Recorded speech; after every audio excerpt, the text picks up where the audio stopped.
Halo warga Posyandu Asoka, selamat datang di Posyandu Asoka bareng saya Audrey yang akan ngobrol santai tentang kesehatan bareng dengan Ibu Kader Posyandu Asoka tentunya. Hari ini kita bakalan bahas tentang stunting nih, dimana kelihatannya sederhana dan mungkin juga sering dibahas ya. Tapi penting banget karena masih banyak yang mungkin belum benar-benar paham mengenai tentang tema kita yang akan bahas yaitu stunting. Semoga podcast ini berguna untuk menambah pengetahuan tentang kesehatan keluarga di lingkungan Posyandu Asoka Karangtengah. Kali ini saya sudah bersama dengan narasumber kita yaitu Ibu Lydia. Halo Ibu, apa kabar? Halo Adri, halo keluarga Posyandu Asoka. Halo teman-teman warga Asoka Pesandu ya. Nah baik, untuk kali ini kita akan bahas satu persatu mengenai tema menarik tentang stunting ini Ibu Lydia ya. Di mana kita akan membahas hal yang mungkin sering menjadi kekhawatiran orang tua yaitu stunting ya. Kita mulai aja ya Bu Lydia ya. Oke, boleh. Oke, kita langsung aja nih ke pembahasan pertama, di mana kira-kira Bu Lydia, apa sih Bu stunting itu dan mungkin apa bedanya dengan anak yang bertumbuh pendek pada umumnya nih Bu? Oke, sebelumnya ya, stunting itu kondisi gagal tumbuh pada anak akibat kekurangan gizi kronis dan infeksi berulang yang ditandai dengan tinggi atau panjang badan anaknya jauh di bawah standar anak-anak pada usia seumurnya. Bedanya dengan anak pendek itu biasanya dia belum tentu stunting, tapi kalau anak stunting itu udah pasti dia bakal pendek. Berarti kelihatan dari tumbuh Tingginya, tingginya ya pertumbuhan Bu? tinggi badannya. Berarti kan karena kan di depan ini juga kadang tuh masih ada anggapan kayak, "Ah, nggak apa-apa lah pendek," gitu, "yang penting sehat," kan Bapak Ibu Betul, juga pendek gitu ya, betul. Bu. Benar. Nah, selanjutnya nih Bu, kita udah mulai tahu nih ya sedikit-sedikit mengenai stunting. Kita lihat lagi kira-kira kenapa sih periode 1000 hari pertama kehidupan ini tuh sangat krusial dalam pencegahan stunting nih Bu? Karena, janin itu memang, dari hari pertama dia di dalam kandungan sampai 1000 hari pertama kehidupan itu memang, beresiko ya karena, sekarang itu memang harus dipantau dari 1000 hari kehidupan itu karena selain karena dia itu kan memang jangka panjang ya, jadi kan memang dari masa kehamilan sampai anak itu berusia 2 tahun. Jadi kalau seandainya asupan ibu hamilnya saat bayi ini masih di dalam kandungan terpenuhi untuk nutrisi dan proteinnya, kemungkinan anaknya untuk lahir stunting itu, eee, agak meminimalisir gitu ya. Jadinya memang 1000 hari pertama kehidupan itu memang Lumayan penting gitu ya penting banget Bu? untuk mencegah stunting. Stunting, oke. Nah nih Bu, kira-kira kan kalau ibu hamil kan biasa kan banyak cemasnya gitu ya Betul, Bu ya. mhm. Kira-kira nih mungkin, ada nggak sih kata-kata mungkin dari Ibu Lydia sendiri untuk, ngasih semangat lah kepada ibu hamil untuk tidak terlalu cemas dalam menghadapi kehamilan pertamanya gitu Bu? Ya pasti sih soalnya kan saya juga, ngedampingin beberapa ibu hamil ya, apalagi yang ibu hamil, anak pertama gitu Iya. ya. Dia itu kan memang apalagi yang, posisinya mereka tuh di sini cuma berdua suami istri gitu ya, jauh dari orang tua, jauh dari saudara. Kita sih sebagai kader selalu memotivasi gitu. Kalau kayak saya selalu, saya sempat untuk nemenin pemeriksaan ke puskesmas, saya biasanya dampingin. Terus saya suka kalau mereka lagi ada kayak apa namanya, ada yang mereka tanya gitu masalah kehamilan atau ada kayak, dia kayak ngerasa, "Kok ini gini ya?" Gitu. Nanti saya bantu motivasi, saya bantu ngasih jawaban gitu kan. Terus saya selalu motivasi kalau memang, lagi hamil itu kita nggak boleh stres. Jadi bukan cuma ibu hamilnya aja yang kita motivasi, jadi suaminya juga harus kita kasih motivasi juga untuk menjaga mood-nya ibu hamil, biar ibu hamilnya nggak bete, nggak stres gitu ya. Apalagi kan, kalau hamil pertama itu dia lebih banyak kayak stres gitu, jangan sampai ada yang nanti Dapat omongan gitu ya? pasti stres. Ada juga kan yang nanti kayak apa ya, dia kayak suka halusinasi lah, macam-macam. Ibu hamil kan hormonnya lagi gitu tuh ya, gitu. Jadinya agak berubah hormonnya tuh, banyak banget perubahan hormonnya gitu. Seperti itu ya Bu. Jadi karena kan kayak perempuan nggak lagi hamil aja kan hormonnya berubah juga tuh Bu. Betul, Jadi sedang hamil gitu bener. kan. Nah mungkin kita lagi nih Bu, untuk stunting ini apakah, hanya ada pada masalah anak di bawah umur 5 tahun aja nih Bu? Sebenarnya enggak, stunting itu sebenarnya sampai dewasa juga kan kemarin juga ada kan ya kasus anak stunting udah umur di atas 5 tahun, ada. Cuma memang kalau, di kita ini baru ada, untuk penyelesaian masalah stunting untuk anak di usia balita gitu ya, usia dia 5 tahun gitu. Kalau untuk ke atasnya, kita biasanya di puskesmas kita sih ada Iya. itu, ada ahli gizi yang tetap sih ada untuk yang kalau misalnya rujukan-rujukan untuk anak-anak yang stunting mungkin di atas 5 tahun itu tetap diperiksa sih, Nah, heeh. ya seperti itu. Tapi memang, untuk saat ini kan pemerintah juga masih mengutamakan pencegahan stunting itu untuk anak, umur sampai 5 tahun aja sih baru Ya, baru seperti itu ya, Bu. Baik nih, Bu, kira-kira apa aja sih, Bu, yang harus disiapin oleh ibu hamil dan juga keluarganya, Bu? Oh, yang pertama sih kalau untuk ibu hamil ya mental sih. Karena kalau dia udah siap hamil berarti dia udah harus siap menanggung resiko semua ya gitu ya. Terus keluarganya juga harus mendukung, karena ibu hamil ini wajib didampingi gitu, jangan dibiarin sendiri gitu. Pokoknya, selalu kayak gitu sih ya, mental ibu hamil sih harus jaga sih intinya kayak Itu gitu. ya, Bu, karena juga keluarga kan membantu support ya untuk ibu Support hamil. dari keluarga itu kan penting. Iya, betul sekali. Baik nih, Bu, kita balik lagi ya untuk ngobrol soal faktor-faktor apa aja nih yang mungkin bisa menyebabkan stunting gitu ya. Oke. Karena kita kan tahu ya, nggak semua nih masyarakat itu kan merata ya secara masalah kesejahteraan gitu. Faktor apa lagi yang bisa menyebabkan stunting selain ekonomi nih, Bu? Faktor utamanya itu sih gizi pada saat ibu hamil itu, pertama ya, karena, ibu hamil dengan gejala anemia kemungkinan besar juga bisa, melahirkan bibit anak stunting. Nah, terus,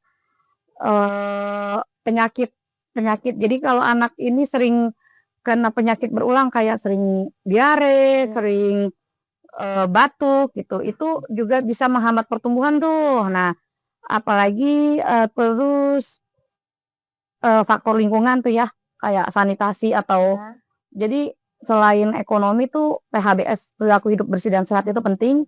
Terus selain itu ada penyakit juga yang bisa memicu anak jadi stunting karena, dia itu karena apa ya, jadinya memperlambat, pertumbuhan anak gitu. Jadi stunting itu bisa juga dari anak sakit, tertular dengan infeksi TBC itu bisa menyebabkan anak jadi stunting juga, Jadi gitu. sebenarnya banyak ya, Bu, faktor-faktor lainnya gitu Betul. ya.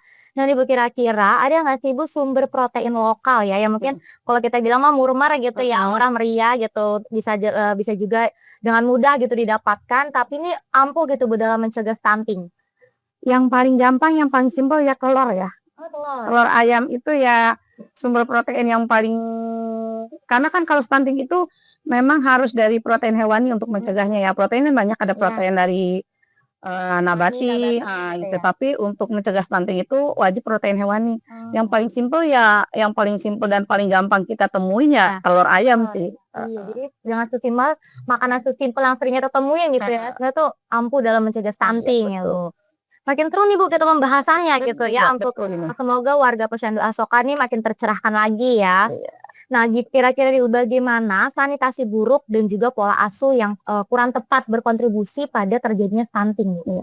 Kalau untuk sanitasi itu kan, jadi kalau misalnya sanitasi itu kan kayak rumah, dia ada WC tapi dia nggak ada tempat pembuangannya ya.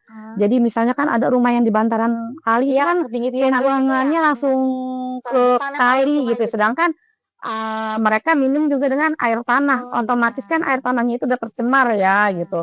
Terus, kalau, eee, Dengan pola asuh yang pola mungkin tidak asuh, tepat nah gitu. kalau pola asuh jadi, ibu-ibu zaman sekarang itu ya kalau anaknya nggak mau makan, terus udah dikasih cemilan, mereka kadang berpikiran, "Ah, udah ngemil kok, pasti kenyang," gitu kan. Sedangkan, kebutuhan yang diperluin sama anak itu dia belum terpenuhi gitu untuk, gizinya gitu kan. Nah terus, udah minum susu kok anaknya gitu kan. Sedangkan susu itu kan air ya, dia paling kenyangnya kenyang kembung kalau kata aku sih ya kembung, bukan kenyang yang kalau dia makan nasi itu padet gitu loh, kenyangnya lebih bertahan lama, kayak gitu sih. Jadi memang pola asuh itu,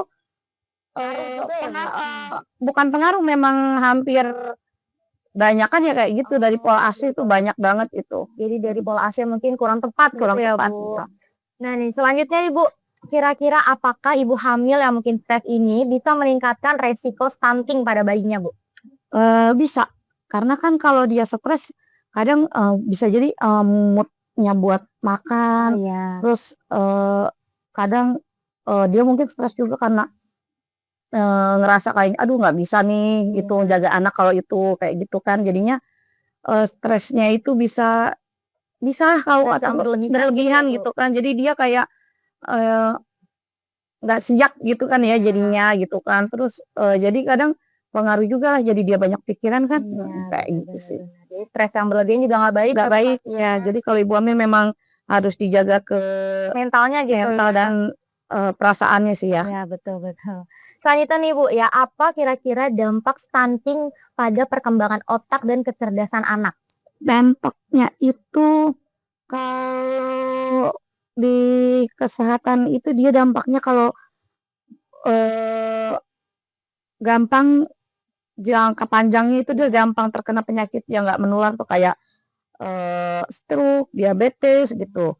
Terus daya tahan tubuhnya lemah, sering kayak gitu, maksudnya kalau untuk di jangka panjang ekonominya, nanti dia kurang produk kurang produktif gitu Oh ya. untuk apa, buat potensi buat menuhin kebutuhan ekonomi dia sendiri Oh gitu. gitu. Jadi seperti itu ya Bu ya. Mhm, Tapi kita lanjut lagi nih ya Bu ya. Jadi nih seandainya ada orang tua yang mungkin anaknya terdiagnosa mhm. beresiko stunting ya tuh. Kira-kira langkah pertama apa nih yang mungkin harus Ibu lakukan untuk menenangkan sekaligus memotivasi para ibu hamil ini tuh agar tidak menyerah gitu Bu?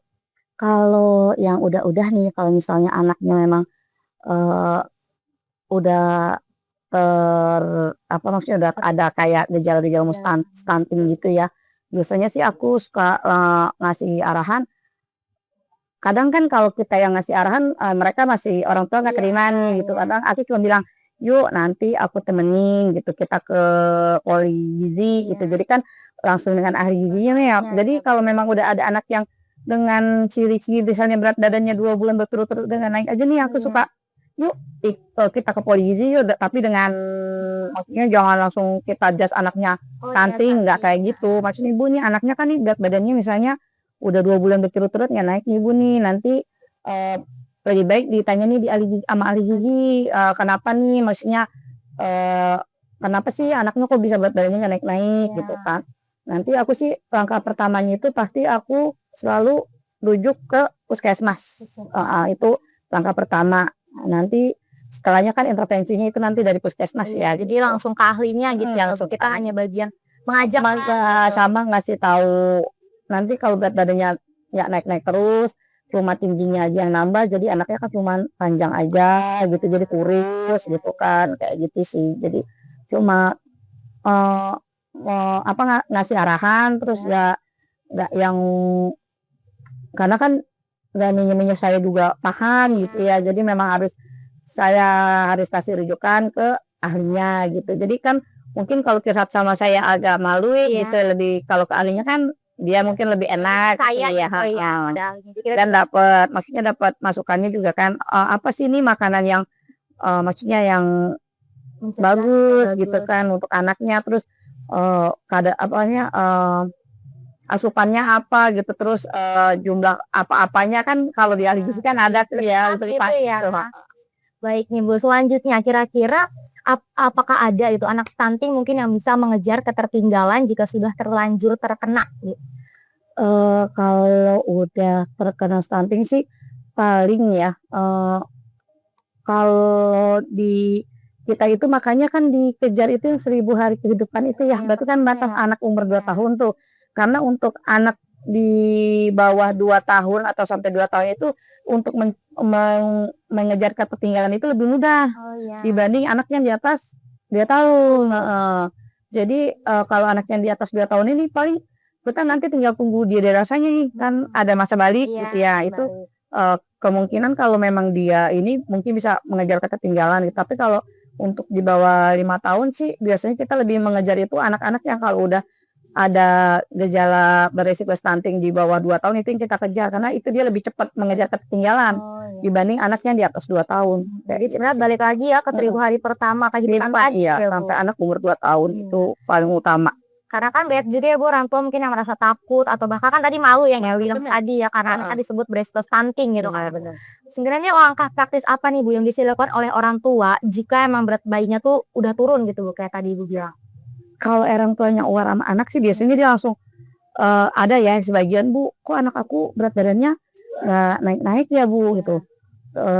Biasanya mereka lebih kayak, yang nyari ini sendiri gitu, maksudnya, "Bu, boleh nggak sih kalau anak saya bawa ke puskesmas, ke ahli gizi," gitu. Kalau yang orang tuanya yang memang Ya care pasti sama ya, anak iya. gitu kan, pasti mereka selalu kayak gitu. Tapi kalau yang pola asuhnya yang, "Ah, udah kok dia Iya. udah Yang minum penting ini, sehat udah gitu sehat," ya. gitu ya. Memang jadi tergantung pola asuh sih kalau Balik aku lagi tadi iya, ya memang pola baliknya ke asuh pola tadi. asuh gitu. Jadi kalau orang tuanya aware ya pasti dia Langsung bakal sadar nanya, gitu ya. langsung nanya, "Bu, kenapa ya kok anak saya berat badannya nggak naik-naik?" Gitu. Terus, "Boleh nggak sih Bu saya bawa ke puskesmas, ketemu sama ahli gizi?" Gitu, Iya, pasti kayak gitu. betul banget. Jadi balik lagi ke pola Pola asuh asuh, ya tadi ya. kepedulian orang tua sih, Iya betul, itu paling penting ya, Bu, iya. ya. Ya, selanjutnya nih Bu, apa saja mungkin tanda-tanda awal yang biasanya, Ibu Lydia ya sebagai kader nih perhatikan, saat mungkin melakukan penimbangan rutin di Posyandu Asoka ini Bu, untuk yang mungkin mengarah ke resiko stunting tadi Bu? Itu yang tadi aku bilang kalau dia udah 2 bulan berat badannya nggak naik, Mmm. terus anaknya sering kayak asal nimbang, lagi batuk pilek terus gitu kan, terus, eee, jadi tuh ya yang sering itu yang paling utama itu ya kalau saat penimbangan itu berat badannya 2 bulan tuh berturut-turut ya naik, terus anaknya sering kayak, "Bu, anak saya nggak imunisasi dulu ya karena lagi batuk pilek," tuh kayak gitu sih. Itu udah ciri-ciri yang bakal menjadi anak beresiko gitu. Oh, seperti Karena itu. anaknya sering terinfeksi berulang gitu. Oh, iya. Nah, selanjutnya nih mungkin ada nggak sih Bu pesan, buat para orang tua agar lebih terbuka dan rajin nih datang ke Posyandu gitu Bu?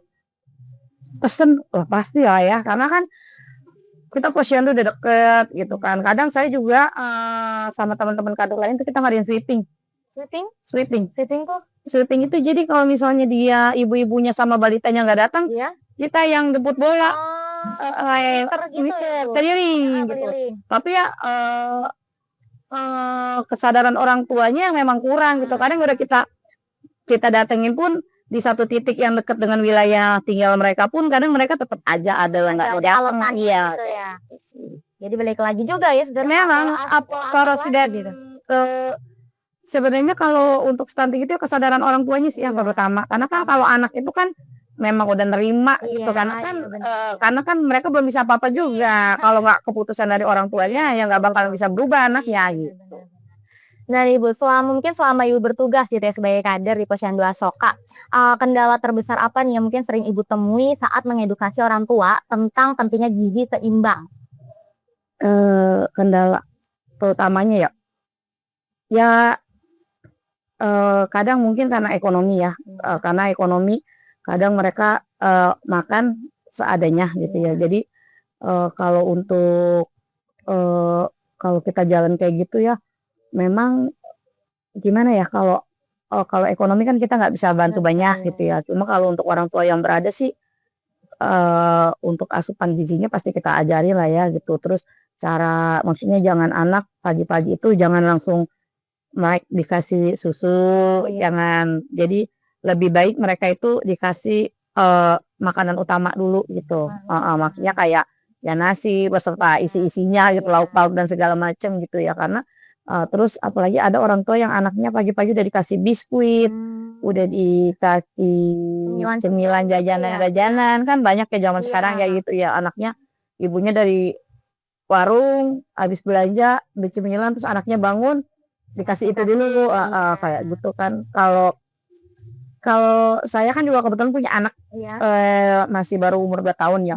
Jadi kalau seandainya pagi saya belum rapi masak, yang simpel aja sih, saya pasti dadar telur aja gitu. Oh iya. Dadar telur, kita kasih makan pakai dadar telur gitu Iya. kan, heeh. Kayak gitu aja sih. Memang kalau sayurnya pasti nungguin ya, tapi kan Iya. untuk sarapan paginya sih saya utamain ya makan nasi pakai Makan. ada telur Iya. gitu kan. Protein tadi Protein ya, iya. heeh, begitu. Nah, selanjutnya nih Bu, Bu ini udah berapa lama nih Bu menjadi kader dari Posyandu Asoka?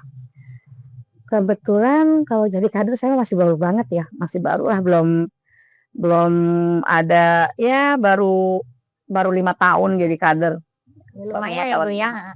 Nah kira-kira apa yang mungkin yang membuat Ibu nih mau meluangkan waktu secara mungkin sukarela gitu ya untuk mengurus kesehatan anak warga di lingkungan Posyandu Asoka ini Bu?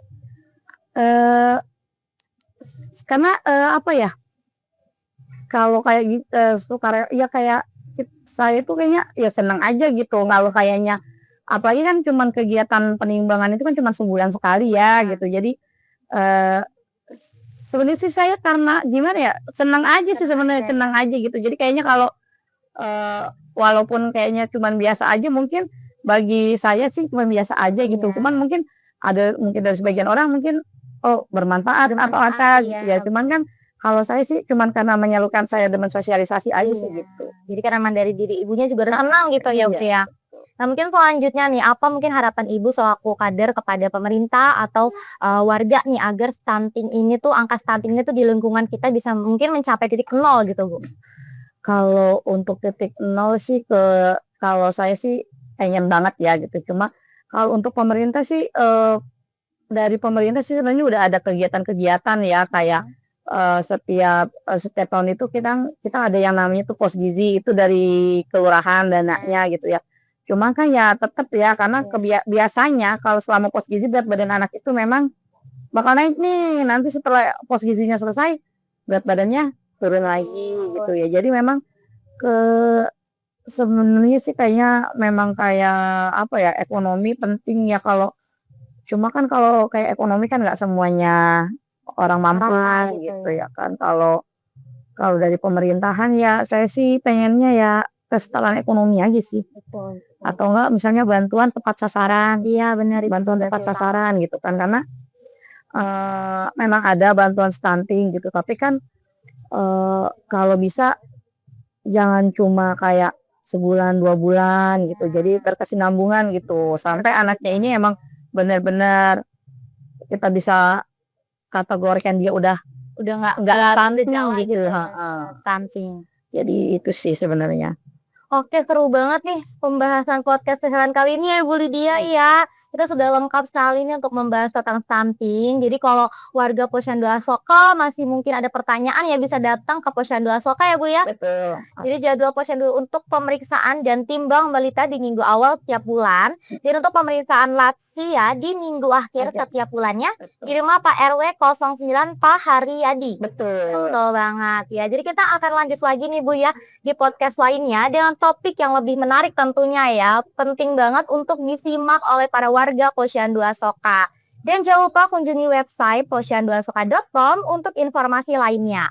Di sana warga Asoka bisa melihat podcast kesehatan lainnya yang penting disimak agar pengetahuan kesehatan warga terjaga. Baik, Bu Lydia, kita harus pamit nih, Bu, karena sudah semua pembahasan tema kita terjawab ya, Bu, ya. Mungkin sebelum penutupan ya, ada pesan-pesan terakhir gak nih untuk Ibu Lydia, untuk warga Asoka sebelum kita tutup podcast kali ini? Pesan-pesan saya sih untuk ibu-ibu rajin deh bawa anaknya ditimbang gitu, cuma sebulan sekali kok gitu kan. Jadi seenggaknya bisa memantau anaknya itu gitu. Karena kita di Posyandu ini nggak cuma warga yang harus ber-KTP kan atau ber-KK Kota Tangerang, kita itu siapapun gitu kita terima selagi anaknya memang masih di bawah naungan Posyandu usianya. Pokoknya intinya orang tuanya harus rajin lah gitu. Rajin ya, lebih aware juga ya, Bu, dengan kesehatan anaknya. Baik, terima kasih Bu Lydia. Terima kasih Mbak Audrey pada warga Posyandu Asoka yang sudah mendengarkan podcast kesehatan ini. Semoga banyak manfaat yang bisa kita dapatkan dari perbincangan kita. Saya Audrey Sika selaku pembawa acara dan Ibu Lydia sebagai kader Posyandu Asoka izin pamit. Assalamualaikum warahmatullahi wabarakatuh. Waalaikumsalam.